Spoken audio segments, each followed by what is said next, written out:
번째는 우리 청년들이 이 평화통일에 대한 관심 혹은 무관심과 참여에 대해서 논의를 좀 해보도록 하겠습니다. 요즘 뭐 뉴스를 보면 저도 사실은 이제 뉴스를 지금 이제 만들고 있는 사람 중에 하나이긴 한데요. 그 뉴스 속에서 정말 이제 청년들이 평화통일에 대해서 관심이 없다, 이런 얘기가 굉장히 많아요. 뭐 해석도 많고 다들 아시겠지만 가장 대표적인 것들이 정말 이제 청년들이 생활하기에 팍팍해진 세상이 됐고 평화통일에 관심을 둘 만한 여유조차가 없다라는 분석도 있습니다. 지금 활동가 네 분이 보시기에는 이런 이제 청년들이 무관심에 대해서 어떻게 진단을 하시는지 좀 궁금하거든요. 그래서 이번 시간에는 이 주제를 가지고 한번 네 분과 말씀을 나누도록 하겠습니다. 그럼 저 먼저 할까요? 선생님이 가장 많이 만나시는 것 같은데요? 일단 1차적으로 정말 생계 문제인 것 같아요. 일단 뭐 옛날이나 지금이나 그랬다시피 뭔가 자신의 뭔가 생계가 유지되고 해야지 뭔가 다른 뭐 취미 활동이라던가 여러 생활을 할 수 있고 하는 건데, 지금 이제 여러 사회 문제 겹쳐지게 되니까 청년들은 뭔가 어떤 사회 활동이라는 거 그런 것보다는 본인의 이제 자신의 생계 유지, 그냥 지금 생각하면 솔직히 말해 이번 달 월세부터 생각하는 사람들이 많거든요. 그런 것 때문에 솔직히 말하자면 이런 시민 활동이라던가 평화통일 운동 관련해서는 정말 무관심할 수밖에 없는 상황이라고 생각을 해요. 그래서 저 같은 경우에는 이런 거를 좀 바꾸기 위해서는 좀 이런 사회 문제에 대해서 좀 다시 고민할 필요가 있고, 그리고 더불어서 이런 평화통일을 사업을 하는 게 이게 자기 자신한테 어떤 직접적 연관이 무엇이 있는지 그걸 좀 되새기고 좀 그걸 좀 홍보할 수 있는 그런 계기가 필요하지 않을까. 그러면은 청년들도 이제 이게 이런 우리 평화통일 활동 자체가 직접적인 나에게 정말 영향을 끼치는 부분이 될 수 있구나 라는 걸 좀 뭐라고 해야지, 좀 각인이 될 수 있지 않을까 라는 생각이 듭니다. 예. 혹시 뭐 이건 이제 활동가를 중심으로 말씀을 하셨고 일반 청년들의 무관심에 대해서 꼭 활동은 아니더라도 관심조차 없다, 이렇게 이제 얘기를 하는 청년들이 늘어나고 있는 것 같거든요. 그런 부분에 대해서도 좀 짚어주시면 좋지 않을까 싶습니다. 어때요?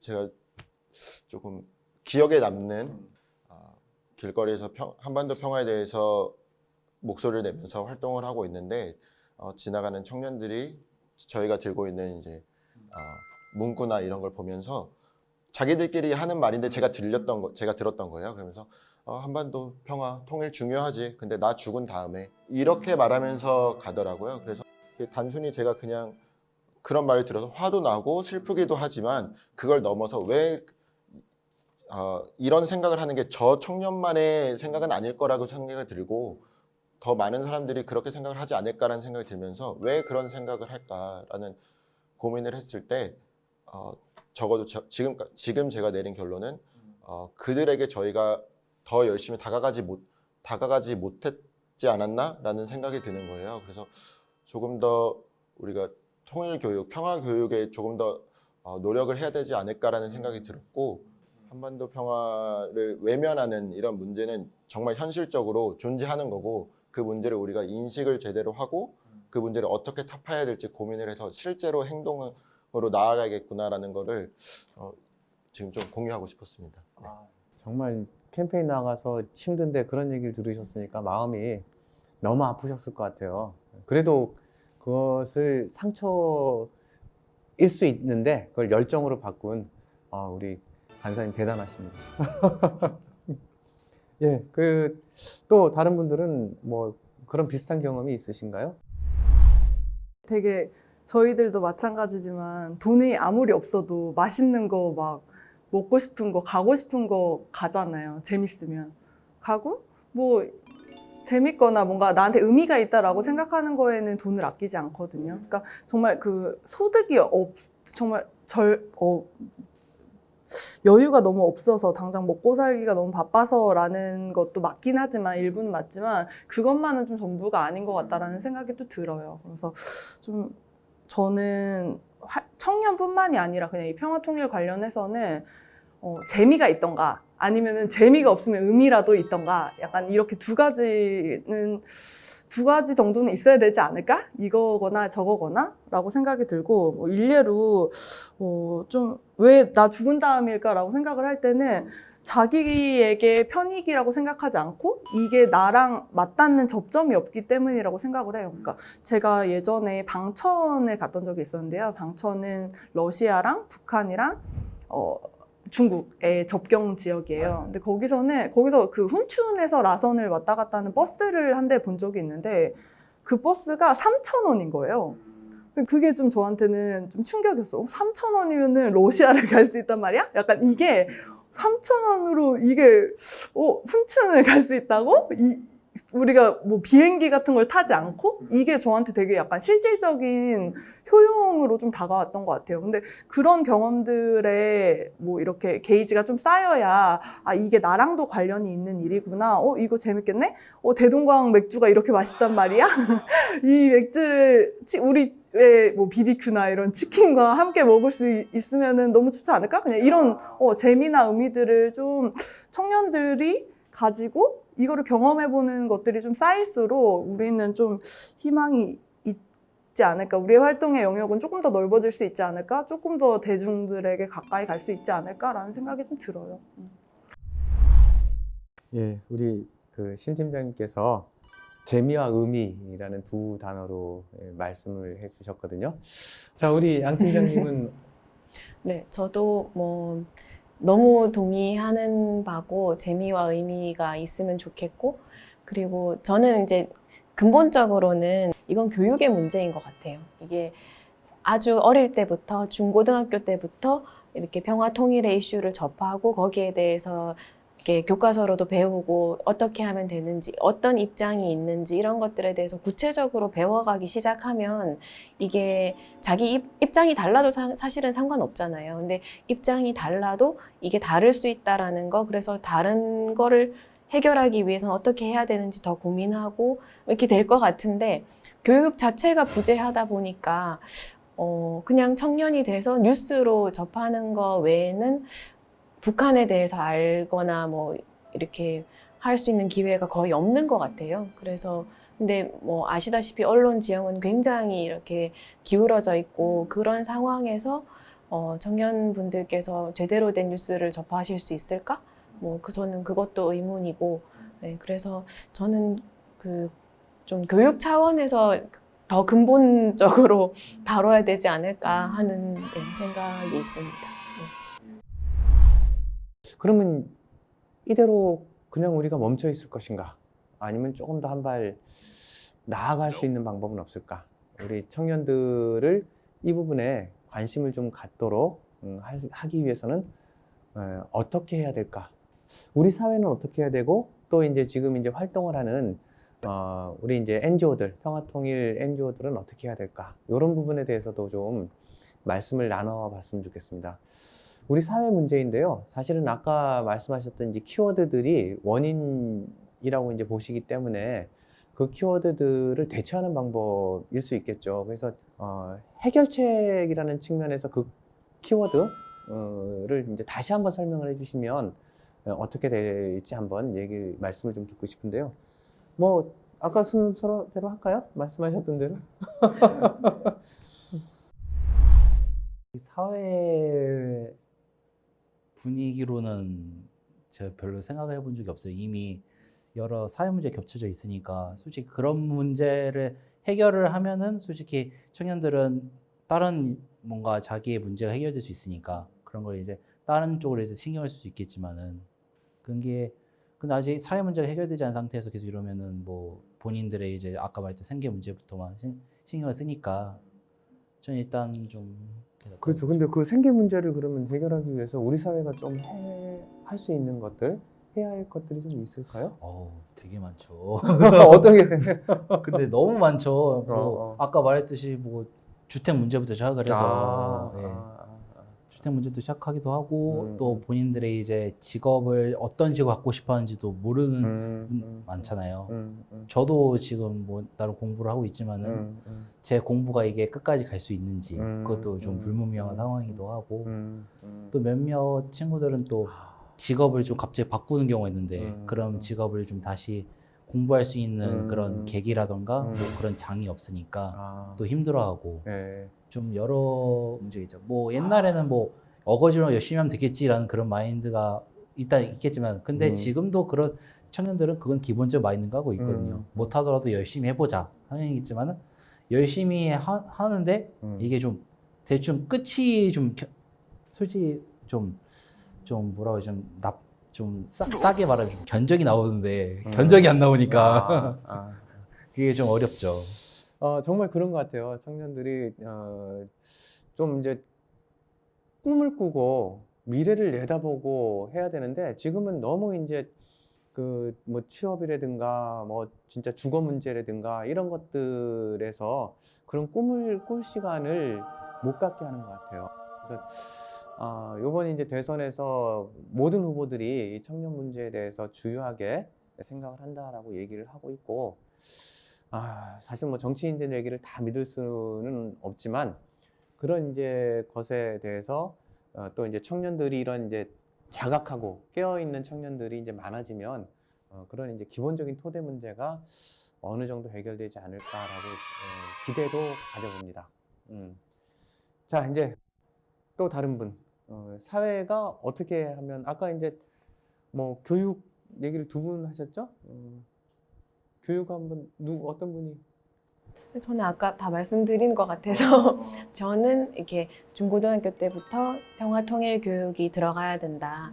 저는 생각해 보면 우리 사회에서 평화통일과 관련된 교육은 굉장히 이렇게 기울어져 있다 생각해요. 왜냐하면 남성분들께서 군대에 가서 반공 교육을 받으시잖아요. 그러면 우리 사회의 절반의 인구가 그런 교육을 받으시는 건데 2년 동안 그런 걸 생각하면 이렇게 대비적으로 그냥 양적 대비로만 봐도 평화 교육이 너무 부족하지 않나 그런 부분을 좀 강화했으면 하는 생각이 듭니다. 네. 어떻게라고 한 말씀 더. 어떻게요? 사실 뭐 제 아이디어는 아니지만 지금 제가 사무국으로 참여하고 있는 사회적 대화 같은 경우는 이제 퍼실리테이션 통해서 이렇게 평화 통일의 이슈에 대해서 서로 토의하고 논의할 수 있는 장을 계속 만드는 과정인데요. 저는 그것도 충분히 청소년들하고 할 수 있다라고 생각을 하거든요. 그래서 평화 통일의 문제는 이렇게 이게 싸움이 되는 경우를 많이 봤었어요, 개인적으로는. 근데 이제 싸우지 않고 서로 의견을 존중하면서 어떻게 이야기를 할 수 있는지 그런 교육도 이제 가능할 거라고 생각합니다. 예. 그 교육계에서도 지금 이제 혁신학교라든가 대안학교 같은 데서 우리 그 양 팀장님이 말씀하셨던 그런 교육들을 이제 많이 이제 도입을 하려고 노력을 하는데, 역시 이제 입시라는 굉장히 중요한 무게에 눌려가지고 그게 많이 확산되지는 않는 것 같아요. 근데 지금 양 팀장께서 말씀하셨던 그런 것들을 더 확산하려는 노력이 있다면 그것들이 전체 학생들이 살아가는데도 굉장히 이제 도움이 되는, 우리 사회가 전체가 변화하는 데도 도움이 되는 주제이기 때문에 저는 뭐 좀 언젠가는 그런 교육이 공교육에서도 굉장히 많이 늘어나지 않을까라고 생각을 합니다. 자, 이제 똑같이 교육에 대해서 말씀하셨는데. 네. 일단 사회적으로 저희가 어떻게 좀 더 청년들을 더 끌어낼 수 있을까의 부분에 대해서는 어릴 때부터 물론 이제 평화통일, 한반도 평화에 대해서 교육이 중요하다는 건 모두가 알고 있지만 이걸 단순히 무조건 한반도 평화는 좋다, 무조건 이거 좋은 것만 얘기한다기보다는 회의적으로 생각하시는 분들의 의견은 무엇인지 그런 의견들을 같이 소통하면서 같이 논의하고 무조건 좋다고 위에서 그냥 이렇게 주면은 오히려 제 개인적으로 그러면 오히려 반감이 더 생기지 않을까라는 생각이 들어요. 그래서 청년들 그리고 더 어린 아이들에게 이제 교육을 할 때 저희가 이런 논의가 되고 있다. 그래서 이거를 결정할 건 너희들이 나중에 커서 결정하겠지만 그래도 우리가 좀 더 좋은 방향으로 나아가기 위해서 이렇게 노력을 하고 있다. 이렇게 교육을 나가면 이 아이들이 그런 마인드셋으로 자라나면서 조금 더 시야가 넓어지지 않을까라는 생각이 들어요. 그래서 이런 것들이 한두 번의 교육으로 아이들이 한 번에 변할 거라고 생각하진 않고요. 이게 꾸준히 지속적으로 저희 뭐 대북 지원 활동하면서도 다 공감하는 거지만 한두 번 행사로 노력한다고 모든 게 변하진 않잖아요. 이게 꾸준히 지속성을 갖고서 활동을 그래야 조금 변할까 말까 하는데 그럼에도 불구하고 저희가 계속 활동하는 이유는 언젠가는 변하지 않을까 그걸 위해서 저희가 노력하는 거니까 그런 부분에서 교육이 굉장히 중요하다고 생각을 해요. 그리고 이게 대학교 전까지는 고등학생까지는 이렇게 교육을 하고 이제 학생들 아이들이 대학교에 진학을 하면 사실 교육보다는 이거를 조금 그 평화통일, 대북지원 이런 시민단체에서 인턴을 할 수 있는 프로그램을 연계를 해서 이 학생들이 이게 뭐 봉사 점수든 봉사 시간이든 아니면 급여를 받고서 인턴 활동을 하면서 이 청년들이 시민단체에서 활동을 하면서 자기가 주체적으로 일을 하면서 이런 일들이 실제로 일어나는구나 이걸 파악을 하면 자기들이 인턴이 끝나더라도 나중에 졸업을 하고 다시 이쪽에서 근무를 하고 싶은 생각도 들 수 있을 것 같아요. 이걸 정부 차원에서 그리고 시민단체와 민관 협력을 통해서 계속 꾸준히 하다 보면은 좋은 결과가 언젠간 나타나지 않을까라고 생각을 합니다. 그거를 우리 사회에서 이 청년들한테 재미와 의미를 주는 것으로 한번 확대해서 생각을 해보시면 어떤 것들이 좀 있을까요? 그러니까 교육적으로도 물론 세팅되어야 하겠고 저희 민간 차원에서 계속 할 수 있는 역할들에 대해서 저희는 자꾸 고민을 하게 되는 것 같아요. 제가 생각할 때 저희가 할 수 있는 사회적으로 할 수 있는 일은 그냥 계속해서 그런 접점들을 만들어주는 거, 기회를 주고 참여할 수 있게 하고 스스로 좀 생각해 볼 수 있게 하는 기회들을 만들어주는 건 것 같고요. 그래서 그때 그때 방천에 갔을 때 이런 프로그램을 좀 만들어서 우리 뭐 청년들이 됐던 아니면 좀 젊은 아이들이 됐던 뭐 친구들이랑 같이 와서 여기를 한번 경험을 하고 안 하고는 좀 차이가 있을 수 있겠다라는 생각이 들었고 또 저희 단체 같은 경우는 거의 한 지금 10년 넘게 그 도라산 평화여행이라는 활동을 하고 있어요. 근데 초등학생들 대상으로 실제 이제 가상 여권을 만들어주고 거기 이제 도라산역 가면은 CIQ가 있잖아요. 그러니까 정말로 열차를 타고 유럽까지 갈 수 있는 그 시뮬레이션을 한번 해보는 거예요. 야 얘들아, 와 우리 여기 도라산역에서 출발해가지고 우리 지금 런던 간다 하고 그 방송에서도 실제 도라산역에 부탁을 드려서 지금 뭐 띠리리링 하면서 그 열차 들어오는 소리가 나면서 지금 들어오는 열차는 런던행 열차입니다 하면은 맨 처음에 할 때는 좀 되게 울컥하고 마음이 그러더라고요. 그러면서 애들이 그 경험을 통해서 배울 수 있겠죠. 우리가 여기서 출발해서 런던을 갈 수가 있구나 진짜. 근데 지금 못 가네? 왜 못 갈까를 생각해 보게 되겠죠. 그러니까 이런 경험들을 저희 민간 차원에서 계속해서 제공해주고 만들어줘야 된다고 생각을 합니다. 이제는 좀 높여서 우리 평화통일 NGO 자체가 정말 이제 그런 것들을 다 잘할 수 있는 준비와 조건이 돼 있는가? 이 부분에 대해서 조금 이제 일부에서 좀 걱정하는, 우려하는 목소리도 있는 것 같아요. 그 청년단체, 대북지원단체 안에서도 약간 이제 청년활동가들이 잘 자리 잡고 있는지, 현실은 어떤지 잘 자리 잡게 하려면 어떤 것들이 좀 더 필요한지 하는 것들을 네 분께 말씀을 좀 들어보겠습니다. 제가 하자면 아까 계속 말씀드리지만 경험이랑 기회를 주는 거예요. 이게 사회에서 일반 시민들 대상으로도 마찬가지지만 활동가들에게도 마찬가지인 것 같아요. 그래서 뭐 저희 단체 같은 경우는 저희 그 대표님, 그 운영위원장님이 제가 아주 아무것도 모를 때부터 모든 이야기들을 되게 공유를 많이 해주셨어요. 뭐 술자리에서 있었던 그런 이야기라던가 저는 들어도 그 당시에는 아무 이해도 못하고 이 맥락의 흐름이나 이런 거에 대해서도 전혀 몰랐는데도 그냥 모르는 저에게 소기의 경읽기 같은 느낌으로 그냥 공유를 해주셨어요.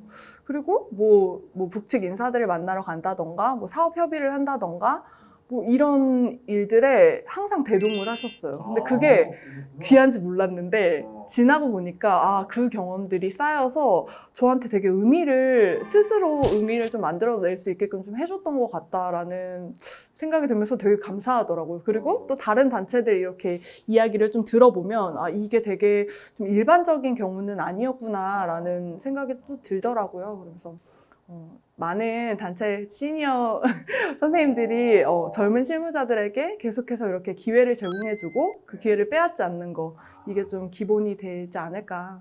평화 삼천 만세. 그렇군요. 제가 사실은 어떤 단체에서 나오셨어요? 한번 삼천 홍보를 만세. 도와드리려고 생각을 했는데 네. 자체 홍보를 이렇게 하시네요. 근데 평화삼천은 정말 이제 잘 운영이 되고 있는데 아까 이제 일반적이지 않은 것 같다라고 말씀을 하셨잖아요. 네. 단체가 드러나지는 않게 이게 이제 지금 뭐 우리가 어떤 단체를 비판하기 위해서 하는 것은 아니니까 한번 이런 점은 좀 내가 들었는데 좀 고쳐줬으면 좋겠다고 생각된다. 들리는 소문에 의하면 들리는 소문에 의하면 뭐 사실 되게 방북 기회나 이런 것들이 흔하지가 않잖아요. 또 북측 관계자들 만나는 기회도 좀 예전에 비해서는 확실히 되게 적고, 근데 그런 기회들을 좀 어른들이 독점하시는 경우들이 되게 많이 있어요. 그래서 이번에는 우리가 갈 테니 너네는 좀 참아라. 다음 기회에 하다가 결국 다음 기회는 없었다는 약간 이런 슬픈 이야기가 이쪽 업계에서는 계속 전해지고 있거든요. 그래서 그런 기회들을 작은 기회라도 또 내부 안에서의 그런 기회라도 뭐 많이 이렇게 좀 만들어주시면 좀 좋지 않을까 싶습니다. 네, 그런 사건이 있을 때마다 아마 이제 열정 게이지가 푹 떨어질 것 같아요. 그리고 이제 정말 이제 내가 지속적으로 이 활동을 해야 되는가 고민도 좀 많이 할 수도 있을 것 같습니다. 자, 흔치 않은 방북기에 좀 청년 활동가를 위해서 좀 양보하는 모습도 좀 있었으면 좋겠다. 이 말씀을 우리 신 팀장님이 하셨는데, 아까 열정에 대해서 얘기하셨죠? 김 간사님은 어떠세요? 내부적으로 우리 단체는 이렇다. 그 다음에 내가 들은 바에 의하면 이렇다. 두 가지 버전으로 한번 우리 김 간사님도 말씀을 해주시면 좋을 것 같아요. 네, 일단 저희 단체에 대해서 말씀을 드리자면 제가 지금 활동하고 있는 우리민족 서로돕기 운동에 활동한 지 8개월 차 정도 됐습니다. 새로 들어오는 활동가들에게도 같이 참여하고 같이 사업에 뛰어들 수 있는 그런 자리를 제공해 주시다 보니까 제가 하면서 더 배우고 그러면서 선배님들과 같이 활동을 하니까 제가 어려운 게 있으면 여쭤보면서 같이 성장하고 그러다 보니까 더 빨리 성장하지 않나라는 생각입니다. 네. 그럼 이제 들은 바에 의하면으로 넘어갈까요? 우리 이제 들은 것들을 얘기를 하자면 사실은 아까 전에 신 팀장님이 조금 좋은 쪽에서 얘기를 하셨으니까 저는 조금 힘든 부분을 얘기를 해볼게요. 그러면 2030 대북지원 활동가들의 모임이 있었어요. 그래서 그 모임에서도 오늘 주제와 비슷하게 2030 활동가들이 앞으로 나아가야 할 길, 우리가 지금 겪고 있는 문제점들은 무엇인가를 좀 돌이켜보는 자리였는데 그 자리에 한 25개의 단체 활동가분들이 오셨어요. 그래서 그 단체분들하고 이제 얘기를 나누면서 우리들이 지금 어떤 상황에 처해 있는지를 소통하는 자리였는데 그 자리에서 나왔던 얘기가 많은 분들이 대북지원 단체에서 활동한 지 1, 2년 정도밖에 안 되신 분들이었어요. 그리고 5년에서 10년 차 되신 분들은 그렇게 많지 않았고요. 그런 부분에서 저희가 얘기했던 부분이 무엇이냐면 신참 활동가들이 처음에 이 대북지원에 들어와서 활동을 하다가 한 5년에서 10년 정도 되면 떠나신다는 얘기가 있었어요. 그래서 이게 많은 단체들의 공통된 문제의식인데 그러다 보니까 그 대북지원 활동의 1세대라고 할 수 있는 큰 선배님들하고 이제 막 시작한 새내기 신참 활동가들하고의 괴리가 조금 있는 거죠. 그 중간에서 좀 보조를 해줘야 되는 그 흔히 말하는 중간 관리직 계신 활동가분들이 많이 없다 보니까 일단 저희를 좀 끌어주실 분들이 없다는 그 점도 있고, 또 신참 활동가들이 활동을 하면서 왜 허리가 없을까? 그 허리분들이 떠난 것처럼 우리도 거기까지 가면 떠나지 않을까? 이쪽에서 활동하면서 어떤 비전을 갖고 우리가 나아가야 될까라는 그런 고민을 실무자들끼리 만나면 이렇게 얘기를 하는 것 같아요. 그러면서 제가 아까 말씀드렸다시피 대북 지원 활동을 시작한 지 지금 1년 8개월, 2년이 채 안 되는 기간인데도 이 사이에 벌써 2030 실무자 제가 아는 분들만 한 6분 정도가 그만두셨어요. 그래서 그거는 이게 단순히 한두 가지의 문제만으로 그만둔 거는 아닐 거라고 생각을 해요. 이거를 더 공론화하고 같이 얘기를 하면서 어떻게 하면 청년 활동가들이, 일단 더 많은 청년 활동가들이 이쪽에 들어오는 것도 중요하지만 이미 들어온 활동가들이 지속적으로 활동을 이어나갈 수 있도록 하는 방안이 무엇인가를 모색하는 것이 굉장히 중요하다고 생각을 합니다. 네. 물론 아까 말씀드렸다시피 저희 단체의 문제는 아니고요. 저희 모든 실무자들끼리 공통적으로 얘기하는 부분입니다. 네, 그렇군요. 지금 5년 이상 지속적으로 활동한 실무자들이 급격하게 줄어든다라는 것들은 정말 평화통일단체 NGO의 지속성 문제, 확장 문제의 큰 문제인 것 같습니다. 우리 양 팀장님. 저는 이렇게 말씀해주신 간사님, 팀장님, 뭐 위원장님처럼 이렇게 대북 지원 사업을 딱 이제 전문적으로 하는 거는 아니어가지고 또 감히 말씀드리기가 좀 다를까 걱정을 하면서 들었는데 역시 시민단체 다 똑같구나. 중간 허리 없는 문제 너무 너무 공감이 가고, 그리고 이게 저는 뭐 개인적인 편집하셔도 되지만 모든 것은 인건비의 문제라고 생각합니다. 그래서 인건비 마련이 너무 어려우니까 선배님들도 많은 일들을 쳐내야 되고, 그 많은 일들을 하는 과정에서 후배들 교육하면서 친절하게 알려주면서 가기가 힘든 거죠, 구조상으로. 그래서 저는 근데 그럼에도 불구하고 사실은 이제 이런 질문에는 그런 고민이 있는 것 같아요. 이렇게 자리를 내주고 결정권을 내줘야 하는데 못 내주겠는. 왜냐하면 일은 바쁘게 진행이 되는데 결정권을 맡겼을 때 일이 잘못되면 어떡하지 하는 선배님들의 고민도 있을 거고, 후배들도 마찬가지거든요. 내가 이 결정권을 받아 안았을 때 잘못 결정해서 잘못되면 어떡하지 하는 두려움이 다 있고, 그러면 그 과정에서 충분히 이렇게 아까 신 팀장님께서는 정말 운 좋게 좋은 선배님 만나신 것 같은데, 그런 선배분들이 필요하거든요. 가르쳐주고 알려주고 몰라도 이렇게 얘기해주고 하는 부분들을 이렇게 꾸준히 지속적으로 해줄 수 있는 게 필요한데, 저는 그건 개인의 캐릭터라기보다는 구조의 문제에 가까운 것 같아요. 그래서 많이 공감이 됐었습니다. 여기서는 딱 한 가지만 한번 생각을 해볼게요. 지금 이제 세대 간의 이제 어떤 차이? 아니면 갈등? 뭐 이런 점인데요. 이 청년 활동가들이 직접 이제 진짜 아까 1세대라고 얘기했던 활동가들하고 직접 부딪히는, 직접 일을 하는 경우도 많은 것 같아요. 저는 이제 언론사에 있는데 지금 들어온 기자들하고 굉장히 큰 차이를 많이 느껴요. 그러니까 제가 언론사에 입사한 것이 이제 90년인데 그때는 확실히 이제 민주 대 반민주라는 구도가 가장 핵심적인 어떤 기준점이었어요. 근데 지금은 굉장히 다양한 다른 이슈들이 주요하게 부각돼 있고, 젊은 이제 기자들은 그런 부분에 관심이 더 많더라고요. 그래서 그것이 이제 잘못된 것이 아니라 세대가 가지고 있는 어떤 특성상에서 어쩔 수 없는 차이인 것 같아요. 1세대 분들하고 지금 이제 여기 계신 청년 활동가 분들하고도 분명히 그런 차이가 있을 것 같아요. 내가 라떼는 뭐 이런 얘기들 많이 하나요? 지금 이제 여기 단체에 계신 분들이 그러지는 않겠지만 그래도 이건 약간 좀 나하고 좀 차이가 있는 것 같다. 세대 차이인가? 라고 이제 느끼신 부분이 있으면 좀 말씀해 주시고, 어떻게 그거를 좀 하면 극복할 수 있을 것 같다. 뭐 이런 것도 좀 생각나는 게 있으면 한번 그 부분만은 한번 짚고 넘어갔으면 좋겠다라고 생각을 합니다.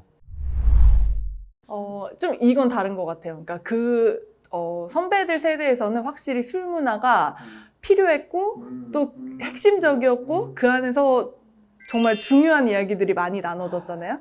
근데 저희 세대는 사실 그런 문화는 없는, 그러니까 그런 차이점은 좀 있는 것 같아요. 그래서 선배들이 볼 때는 야, 니네는 왜 술자리도 참여 안 하고 왜 저녁 시간에는 시간을 할애하지 않고 이런 감각들이 좀 있는 것 같아요. 근데 또 그렇게 근데 그게 또 그렇다고 해서 그게 정말 타파해야 되는 그런 문화냐라고 하면 전 또 그렇지는 않다고 보거든요. 그러니까 만남 자체가 주는 또 역동과 그런 뭐 의미를 주는 것들, 또 우리의 이걸 다지는 것들, 좀 그런 장점들이 또 있다고 봐요. 근데 그거를 꼭 저녁에 해야 하는 것은 아니다.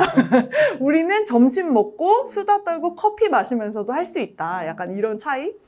이게 지금 적절한 대답인지는 모르겠다만 그런 고민들은 좀 많이 나누는 것 같아요. 아니 그래서 그 라떼는 아니지만 어쨌든 그 네, 그렇죠. 1세대 네. 선배님들한테 그러면 어떻게 좀 그런 이걸 차이점은 해결하라고 있지만 저희는 커피를 마시면서도 그런 정보 공유나 네트워킹을 할 수 있는 세대라는 사실을 좀 알아주시면 감사하겠습니다. 자, 알아들으셨죠? 아, 그렇군요. 커피를 먹으면서도 술 마신 것과 같은 대화가 가능하다. 예. 가능하시죠? 가능합니다. 저는 사실 이렇게 그 문화적인 측면이나 이런 세대 차이로 느낀다라기보다 저는 제가 개인적으로 느꼈던 가장 큰 차이점이라고 해야 되는 거는 일단 1세대 선배님들은 오랫동안 활동을 하시면서 북한을 정말 관계가 좋을 때는 정말 자주 가셨던 분들이잖아요. 그래서 뭐 1, 2년 차 되는 신참 활동가들은 아무도 가본 사람이 없기 때문에 거기서 나오는 이제 저희가 뭐 꼭 이렇게 라떼는 말이야 이런 게 아니더라도 그냥 저희끼리 뭐 앞으로의 사업 방향이나 이런 거에 대해서 회의를 하거나 그럴 때도 그냥 은연중에 나오시는 말씀 중에서 선배님들이 그렇게 의도적으로 말씀을 안 하셔도 저나 이제 제 주변 신참 실무자들이 들을 때는 아, 저분들은 관계 좋을 때 정말 많이 가셨는데 우리는 한 번도 간 적이 없다. 그리고 우리가 언제 갈 수 있을까? 그리고 아까 팀장님이 말씀하신 거 이어서 그런 기회가 생기면 그때 우리가 과연 갈 수 있을까? 그 자리가 그런 기회에 우리가 들어갈 수 있는 자리가 있을까? 쉽지 않아 보이는 문제인 것 같아요. 그래서 그 세대 차이에서 나오는 괴리보다는 그 경험에서 나오는 괴리가 조금 저희 입장에서 위축되는, 그러니까 그게 의도되지 않은 위축이 어느 정도는 좀 되는 것 같아요. 앞으로 우리가 어떻게 나아갈 수 있을까라는 부분에서. 기회가 있으면 무조건 우리 김 간사님을 먼저 보내준다는 이런 우리 우림족 내부에 뭐 어떤 약속이 좀 하나 있으면 뭐 자, 이제 또 이쪽으로 돌려볼게요. 저도 아까 김 간사님 말씀대로 정말 경험이 진짜 그 차이가 정말 인식의 차이를 불러일으키는 것 같아요. 그래서 어찌 보면은 그 경험이 일종의 권력으로서도 생각할 수도 있거든요. 권력? 예, 왜냐하면 아까 이 라떼 같은 게 이제 뭐 너희는 이런 거 경험 못 해봤잖아. 예를 들면 너희들은 북한 안 가봤잖아. 백두산 안 가봤잖아. 난 가봤어. 그런데 이런 식으로 말씀하시는 분이 간혹 계세요. 간혹. 거의 없지만은. 우리 단체는 아니다. 우리 단체는 아니에요. 예. 사랑과 평화. 예. 평화 한반도를 지향하는 그런 흥사단인데 그런 일이 없겠죠. 예. 하지만 그렇게 말씀하시는 분 간혹 있으시고 그렇기 때문에 나는 이런 거 가봤으니까 이렇게 가는 게 더 재밌을 거야. 이런 식으로 말씀하시는 분들이 많아요. 그런 거 관련해서는 이런 청년들 같은 경우는 이런 거에 대해서는 정말 좀 경험이 없기 때문에 일단 기본적으로는 받아들일 수 있겠지만은 근데 이게 한 겹이고 두 겹이고 이렇게 스택이 쌓여지면은 그만큼 내가 그럼 활동을 왜 하는 거지? 이렇게 되는 수도 있는 거기 때문에 뭐 서로 이렇게 항상 배려와 존중 이게 중요한 게 가장 중요하지 않을까 싶습니다. 그게. 배려와 존중 네. 중요한 화두인 것 같습니다. 교육에서 가장 1차적인 목표죠. 그렇죠. 그게 평화에서도 굉장히 중요한 용어죠. 네. 우리 양 팀장님은 저는 많은 사회 문화적인 부분들을 지적을 해주셔가지고 저는 심리적인 부분을 조금 얘기를 한다면 이렇게 심리적 세팅이 좀 다르지 않을까 하는 상상이 드는 것 같아요. 이렇게 좀 나이가 있으신 분들은 뭐 하면 될 거야 하는 마음 자세라든가 그리고 그 마음을 이렇게 뒷받침하는 경험들이 있고 근데 이제 젊은 세대 같은 경우는 뭘 하면 안 되지 않을까라는 두려움과 의심 그리고 그런 것들을 뒷받침하는 수많은 이제 실패 경험들 이런 것들이 있지 않을까 그래서 그런 이렇게 심리적인 마음 상태가 달라서 부딪히는 부분들이 분명히 있는 것 같거든요. 그 활동 현장에서도 이렇게 나타나는 것 같고 그래서 그런 부분들을 서로 좀 이해해야 되지 않을까 하는 생각이 듭니다. 예, 정말 좀 배려가 필요한 것 같다라는 생각을 네 분들의 말씀을 들으면서 더 절실하게 저한테 이제 다가온 것 같습니다. 이번 두 번째 주제는 청년들이 평화 통일에 대해서 왜 무관심한지 어떻게 하면 그 관심을 좀 높일 수 있을지 하는 얘기를 나눠봤는데요. 우리 사회적으로도 그런 것들이 필요하지만 사회적으로도 교육이라든가 뭐 이런 것을 통해서 이 청년들을 배려해야 되겠지만 이 진짜 어렵게 활동가로서 자기 꿈을 펼치고자 하는 여기 있는 계신 분들은 다 이제 정말 이제 열심히 하고 좋은 단체에 계시지만 정말 이제 더 많은 활동가들이 어려움도 많이 겪고 있는 것 같아요. 지금 이제 우리 양 팀장님이 말씀하셨던 것처럼 그런 이제 심리적인 것들은 참 체크하기가 쉽지가 않은데 어떤 이제 단체에서 그런 것까지를 고려해가지고 좀 길을 살려주는 그런 것들이 선배들한테 좀 더 필요하겠다라는 생각이 들었습니다. 두 번째 주제는 여기서 마무리 짓고 우리 이제 다시 세 번째 주제로 넘어가 보도록 하겠습니다. 예.